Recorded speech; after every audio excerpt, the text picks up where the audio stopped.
Anda kembali bersama kami di Sindo Malam.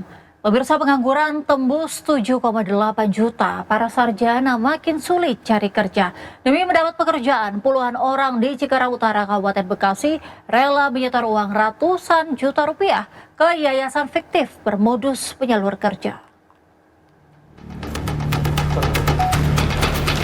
Tiga pelaku sindikat penipuan dan penggelapan berkedok lowongan kerja di Cikarang Utara, Bekasi terbongkar. Melalui yayasan fiktif, ketiga pelaku menipu puluhan pencari kerja. Modusnya, pelaku menawarkan lowongan kerja kepada korban di kawasan industri Bekasi. Namun korban diminta setor 5 juta rupiah sebagai uang administrasi. Sulit banget, Mas. Jadi pokoknya susah dijelasin ya, sulit aja nyari kerja di Cikarang ini pasti.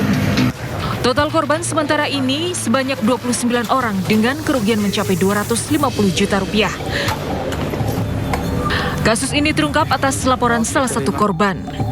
Sulitnya mencari kerja menjadi celah bagi sindikat penipuan untuk memperdaya para korban, termasuk para sarjana pencari kerja. Data BPS, pengangguran kini menembus 7,28 juta orang. Angka itu lebih tinggi dari tahun lalu sebanyak 7,20 juta orang. 1 juta pengangguran diantaranya adalah lulusan sarjana. Antrean bursa kerja di berbagai daerah selalu diserbu pelamar yang jumlahnya 3 hingga 4 kali lipat dari lowongan yang tersedia. Tim Liputan iNews melaporkan.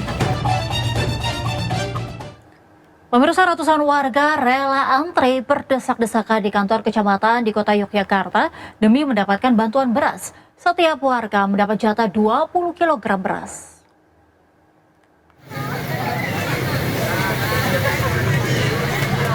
Kantor Kecamatan Mantri Jalan Kota Yogyakarta ini ramai dipenuhi warga yang rela antri panjang dan berdesakan untuk mendapatkan paket bantuan pangan beras yang disalurkan Bulog wilayah Yogyakarta Minggu siang.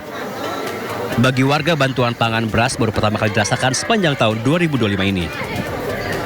Warga bersyukur karena cukup memenuhi kebutuhan pangan sehari-hari di tengah mahalnya harga beras di pasaran. Seneng nggak, Bu? Enak. Udah lama nggak pernah dapat baru ini. Ini Bu dapat berapa ini, Bu? Ini 20 kilo. Dapat 20 kilo.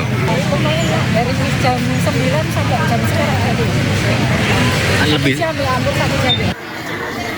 Pembagian bantuan beras ini disalurkan kepada warga tidak mampu yang berasal dari 2 kelurahan yang jumlahnya mencapai 955 penerima.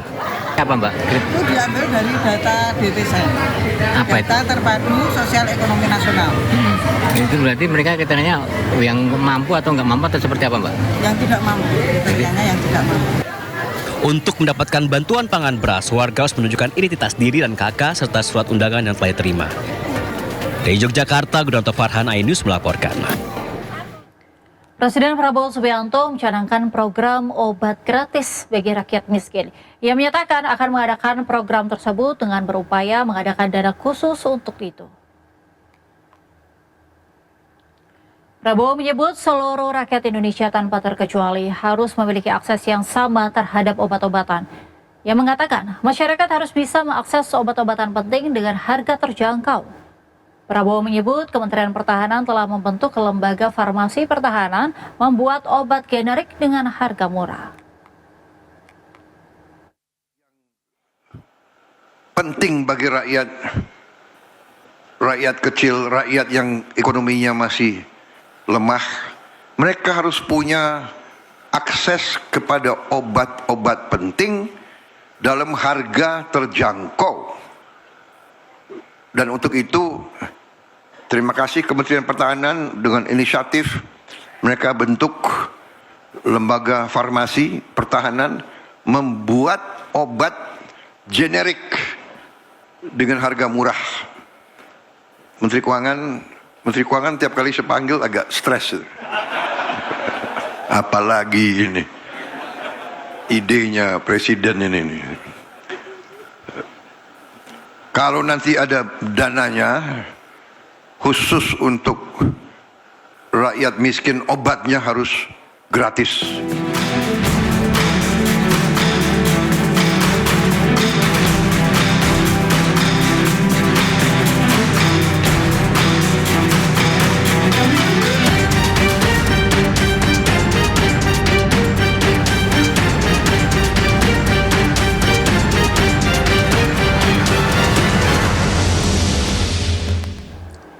Pemirsa, berdasarkan data Badan Pusat Statistik, jumlah pengangguran di Indonesia mayoritas berusia muda, mulai dari umur 15 hingga 24 tahun, dengan jumlah mencapai 3,55 juta orang.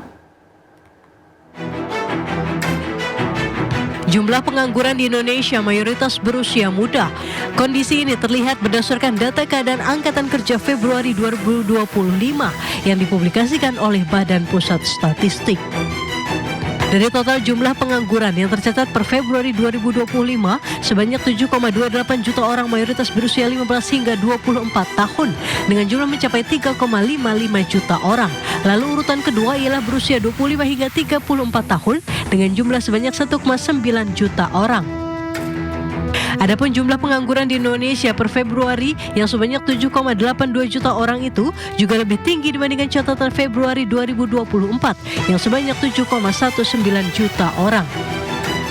Meski jumlah pengangguran meningkat, data pada periode itu juga mencatat jumlah orang yang bekerja masih tumbuh tinggi sebanyak 145,77 juta orang. Berbagai sumber IDX Channel.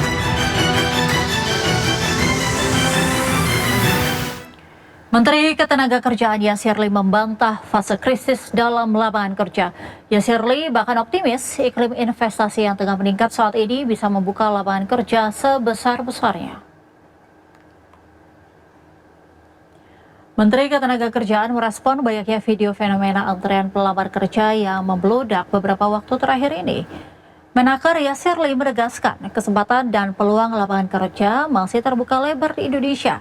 Bahkan dunia usaha memerlukan iklim investasi yang dapat memberikan multiplier effect pada penciptaan lapangan kerja baru. Untuk itu, semua pihak untuk bersama-sama meningkatkan ekosistem yang positif di sektor pasar kerja di dalam negeri. Saya percaya bahwa ternyata yang diperlukan oleh bangsa ini adalah kolaborasi. Bahasa saya itu adalah connecting dots. Kami punya network yang selama ini kemudian mereka sebenarnya siap bekerja, tapi tidak tahu kemana mereka kemudian bisa bekerja. Hadir bersama kita teman-teman dari kawasan industri. Kami industri, selama ini kami mencari siapa disabilitas yang siap bekerja. Inilah yang kita sebut dengan connecting dots. Itulah kunci dari... Menjelang batas waktu pemberlakuan tarif pada 1 Agustus, Menteri Keuangan Amerika Serikat Scott Bessent menyatakan pemerintah Trump tidak terburu-buru dalam mencapai kesepakatan tarif. Kesepakatan yang dimaksud termasuk salah satunya dengan China. Menjelang batas waktu pemberlakuan tarif Amerika Serikat pada 1 Agustus, Menteri Keuangan Amerika Serikat Scott Bessent menyatakan pemerintahan Trump lebih mementingkan kualitas perjanjian dagang daripada waktu, alias tidak terburu-buru dalam mencapai kesepakatan.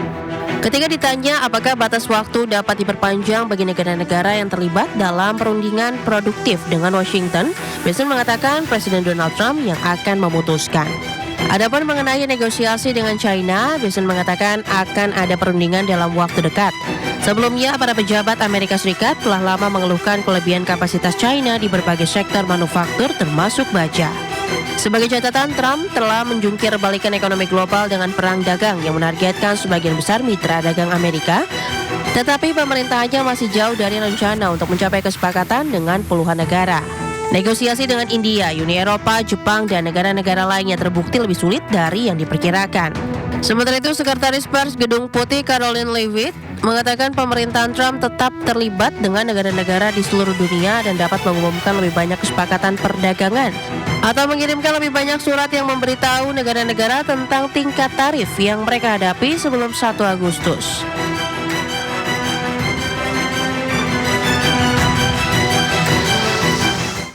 Sementara Menteri Koordinator Bidang Perekonomian Erlangga Hartarto menegaskan penerapan tarif impor Amerika Serikat yang sebelumnya direncanakan mulai 1 Agustus sudah tidak berlaku bagi Indonesia.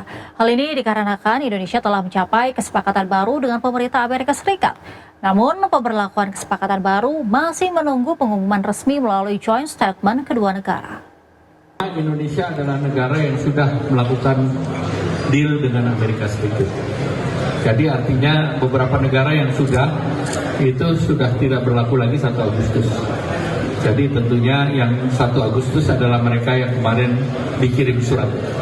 Jadi terhadap negara seperti Inggris, Vietnam, Cina, dan Indonesia tidak ada lagi 1 Agustus. Komisi 6 DPR RI meminta pemerintah harus bisa memanfaatkan potensi ekspor produk Indonesia ke Amerika Serikat secara maksimal di tengah pengenaan tarif resiprokal 19%. Untuk itu, anggota Komisi 6 DPR RI Budi S. Kanang berharap industri dalam negeri bisa meningkatkan nilai ekspor ke negara Amerika Serikat, di mana dengan tarif resiprokal untuk Indonesia sebesar 19% tersebut, maka Indonesia memiliki keunggulan komparatif dibandingkan dengan negara-negara pesaing Indonesia dalam memasok produknya ke Amerika. Peningkatan maksimal ekspor ke Amerika tersebut menurut Budi Kanang untuk mencegah neraca perdagangan Indonesia menjadi defisit akibat pemberlakuan tarif resiprokal 19%. Tercatat pada tahun 2024, neraca perdagangan Indonesia terhadap Amerika surplus 31,04 miliar dolar Amerika Serikat.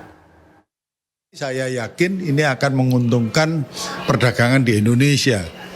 Kita bernegosiasi bahwa kita mau ekspor kemana, kita mau berdagang kemana, ruang kita ada di mana saja, ini akan lebih luas lagi sehingga ini bargaining position kita akan lebih bagus, lebih baik, sehingga nilai tawar kita juga akan lebih tinggi daripada yang sudah-sudah, kan gitu ya. Dengan penurunan ini, dengan 19% dari 32, ini tentu saja keuntungan kita ya tadi, bargaining position kita di mata dunia. Israel kembali menggunakan kelaparan sebagai senjata untuk menjebak dan membantai warga Gaza. Informasi usai jeda, tetaplah bersama kami di Sindo Malam.